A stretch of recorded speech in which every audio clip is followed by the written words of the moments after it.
ভাল পোৱা হ'ল এটা অনুভূতি যি সকলোৰে অজানিতে হয়, কিন্তু যোৱাৰ সময়ত বহুত কষ্ট দি যায়। কিছুমান কষ্ট এনেকুৱা হয় যিটো খুলি ক'ব নোৱাৰি। কিছুমান কষ্ট এনেকুৱা হয় যিটো নীৰৱে সহ্য কৰাৰ বাহিৰে একো উপায় নাথাকে।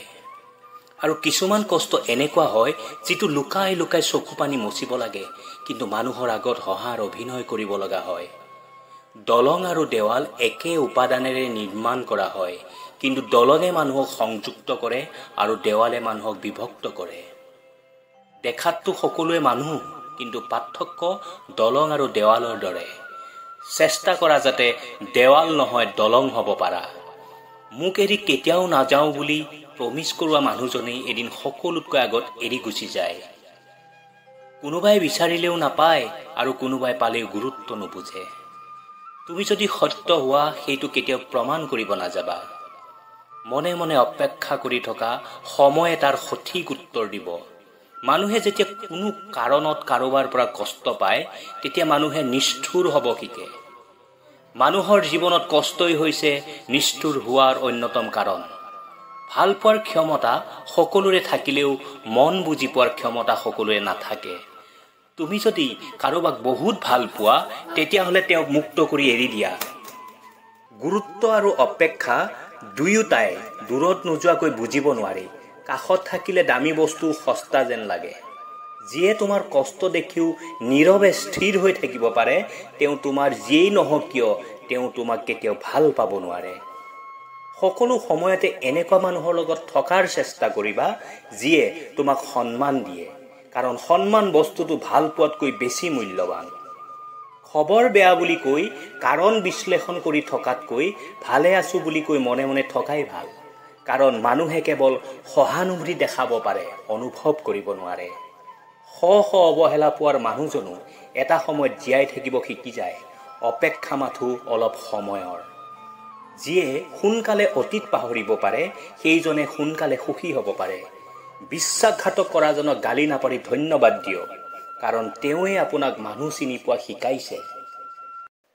ভুল পিঠিৰ দৰে, আনৰটো দেখা পাওঁ কিন্তু নিজৰটো দেখা নাপাওঁ। জীৱনত কাকো বেকাৰ বুলি নাভাবিব, কিয়নো যিটো ঘড়ী বন্ধ হৈ থাকে সিও দিনটোত দুবাৰ সঠিক সময় দেখুৱায়। কাকনো বেয়া বুলি ক'ম? বেয়া মই, কিয়নো সকলোকে মই ভাল বুলি ভাবোঁ। আনৰ অট্টালিকা দেখি নিজকে দুখীয়া বুলি নাভাবিব। উপাৰ্জন কম আৰু বেছি হ'ব পাৰে, কিন্তু সকলোৰে ঘৰৰ ৰুটিৰ আকাৰ প্ৰায় একেই। দুনিয়াখন এনেকুৱা এখন কিতাপ যাক কেতিয়াও পঢ়িব নোৱাৰি, কিন্তু সময় এনেকুৱা এজন অধ্যাপক যি সকলো শিকাই দিয়ে।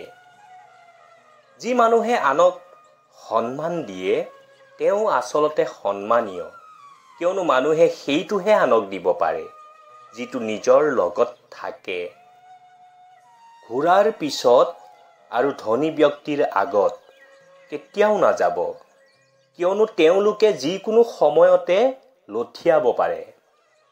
সঁচা কথা কোৱাজন আৰু শুদ্ধ ৰাস্তাত চলাজন সদায় দুনিয়াখনৰ বাবে তিতা। আজিকালি মানুহে হৃদয়েৰে নহয়, প্ৰয়োজনতহে সম্পৰ্ক বনায়। বন্ধুসকল, এটা কথা সদায় মনত ৰাখিব, যি মানুহে আপোনাৰ সময় চাই সন্মান দিয়ে সেইজন কেতিয়াও আপোনাৰ নিজৰ নহয়, কিয়নো সময় চাই স্বাৰ্থহে পূৰণ কৰিব পাৰি, সম্পৰ্ক নহয়। আনক দুখ আৰু কষ্ট দি কিছু লোক বহুত সুখী হয়, কিন্তু এইটোও তিতা সত্য যে দুখ পোৱাজনে যদি দুখ সহ্য কৰিব পাৰে, তেন্তে দুখ দিয়াজন কিন্তু মূল্যহীন হৈ যায়। ছোৱালীবোৰে ক'ব বিচাৰে, মাক দেউতাকৰ দায়িত্ব যদি তেওঁলোকক দিয়া হয়, তেন্তে দেশত বৃদ্ধাশ্ৰম নোহোৱা হ'ব।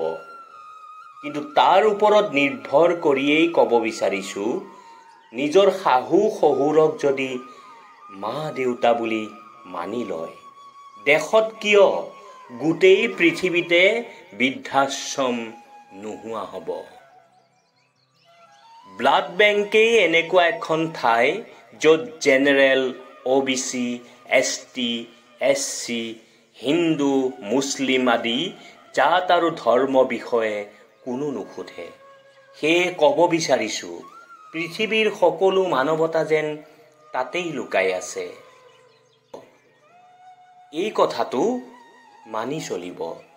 ভুল কৰাটো প্ৰকৃতি আৰু মানি লোৱাটো সংস্কৃতি, আৰু ভুল শুধৰণি কৰাটো হ'ল আমাৰ প্ৰগতি।